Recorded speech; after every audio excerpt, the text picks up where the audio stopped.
दोस्तों, जैसा कि आप लोग जानते हो कि तमाम पश्चिमी देश भारत को लगातार टॉप पोजीशन से नीचे गिराने की लगातार कोशिश करते रहते हैं। आज पश्चिमी देशों ने मिलकर भारत की एक और बड़ी इंडस्ट्री पर अटैक किया, जहां पिछले कई सालों से भारत टॉप पोजीशन पर है। और ये हमला इतना बड़ा है जिसके चलते भारत के विदेश मंत्री एस जयशंकर जी को खुद आकर एक अपील करनी पड़ी। दोस्तों, जैसा कि आप जानते हैं कि भारत के पास दुनिया की सबसे बड़ी diamond cutting and polishing industry मौजूद है।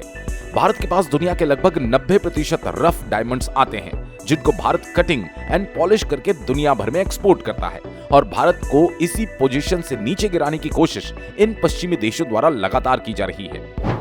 आपको पता होगा, जब रूस यूक्रेन युद्ध शुरू हुआ तो तमाम यूरोपीय देश के साथ साथ G7 कंट्रीज ने भी रूस के ऊपर कई तरीके के प्रतिबंध लगा दिए थे, जिसमें यह प्रतिबंध भी होता था कि वो रूस में निकलने वाले डायमंड्स को कोई भी देश नहीं खरीदेगा। और इसी प्रतिबंध को G7 कंट्रीज के द्वारा दिसंबर 2023 में लागू कर दिया गया था। लेकिन ठीक उसी समय एक बड़ी अनाउंसमेंट की जाती है, अगर कोई रूस से डायमंड खरीदता है तो इस पर भी प्रतिबंध लगा देंगे। ऐसे में रूस डायमंड भारत रफ पॉलिश के लिए आते हैं, और उसमें एक मामला ये भी है कि भारत के रास्ते यूरोप आते हैं तो उससे भी एक्सेप्ट नहीं किया जाएगा। और ये नियम 1 मार्च 2024 से लागू कर दिया गया।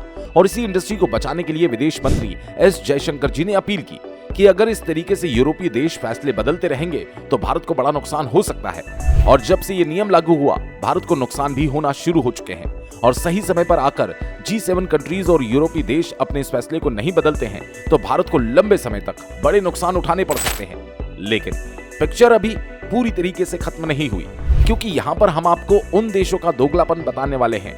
यूरोपीय देशों की बात की जाए तो इनके लिए भारत तीसरा सबसे बड़ा ट्रेडिंग पार्टनर है।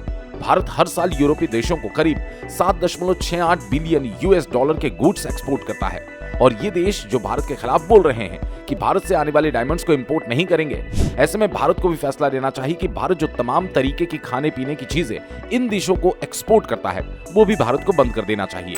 और इन देशों को समझ में आना चाहिए कि भारत से नहीं खरीदेंगे। और रही बात थर्ड कंट्रीज की, तो भारत ने जब रशिया से क्रूड ऑयल खरीदा और रिफाइन करके यूरोपीय देशों में बेचा, तो इन यूरोपीय देशों ने मुंह फैलाकर सारा तेल इंपोर्ट करा लिया। और कई देशों की 90% जरूरतों को भारत ने अकेले ही पूरा किया।